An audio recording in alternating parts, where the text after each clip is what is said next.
You say hi? Hi. All right, guys.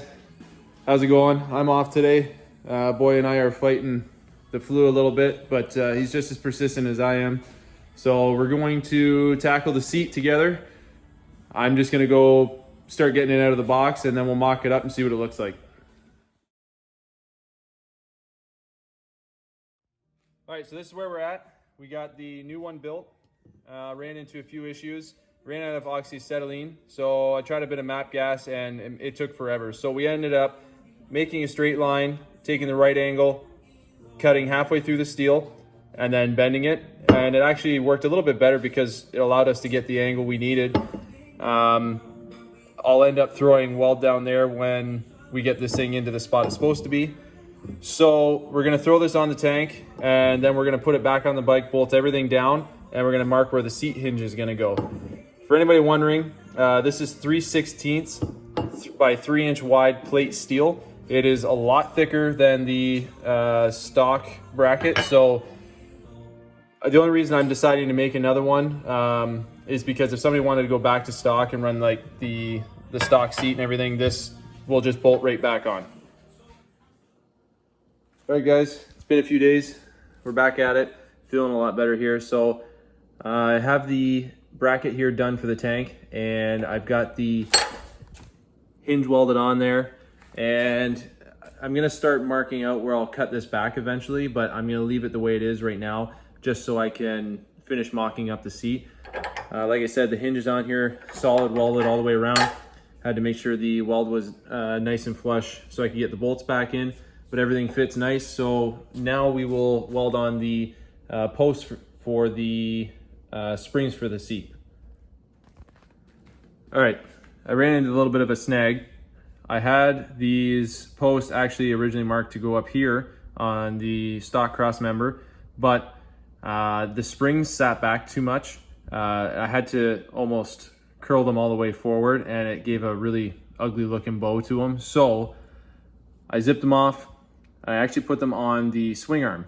Being that this is now hardtail, in theory, if you were to do solid posts like you would see on a normal hardtail, this is pretty much where you would set them anyways. So I got them mocked up here. The springs look a lot better. I'm gonna put both the 2-inch and the 3-inch springs on here. I'll do two separate shots for that so you can see the difference. The 3s sit a little high, but I think I can bow the seat to kind of make up for the height. There'll be a lot more travel there, but the 2s actually look pretty sharp. The only thing with the 2s is it sits only within a finger width from the fender. So we'll get them on. We'll start with the 2s, and we'll see what they look like.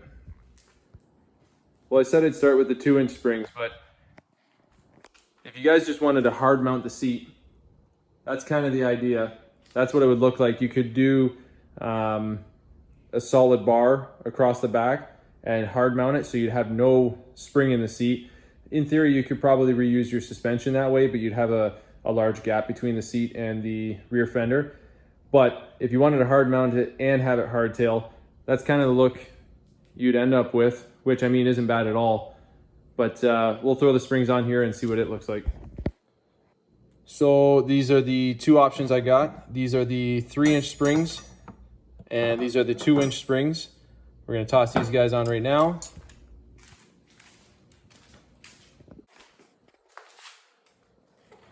So that's the 2-inch spring. Let's pan back here so you can see. See, I don't mind that at all. You kind of see the gap you get in the seat there. When the springs are fully maxed out with me sitting on it, I can still just fit my finger behind that. I know the camera angle isn't great on there, but I can just fit my finger between the bottom of the seat and the top of the fender here. So they will work. Actually, the flow of the bike with the tank into the seat is actually really nice that way.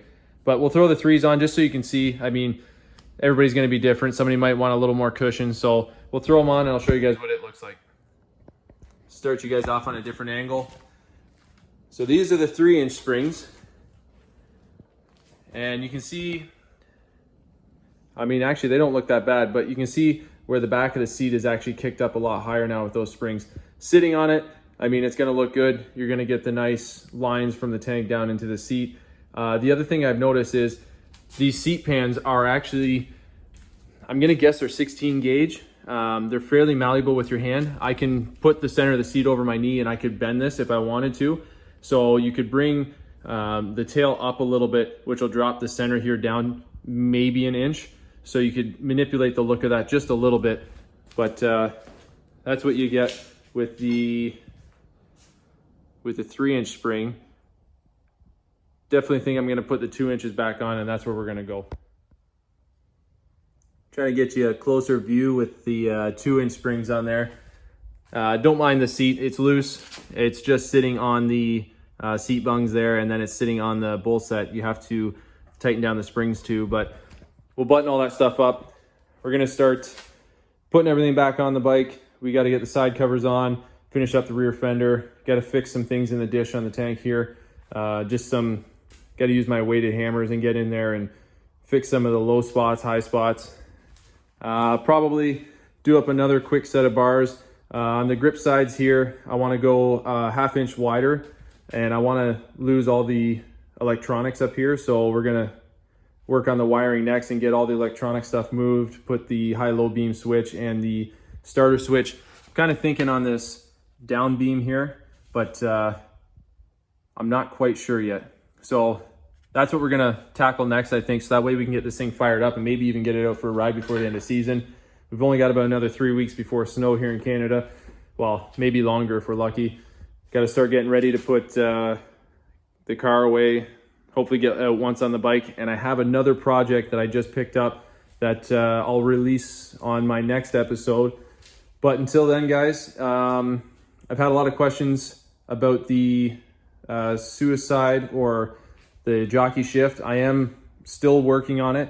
There's a couple design differences between this and the 650. So mainly being the clutch cable. I'm not going to be able to do the hinge style I had last time with my foot. So I got a couple ideas, but it's been on the back burner for now. So let's just get this thing on the road and running this year, and then we'll work on that. I'll catch you guys next time.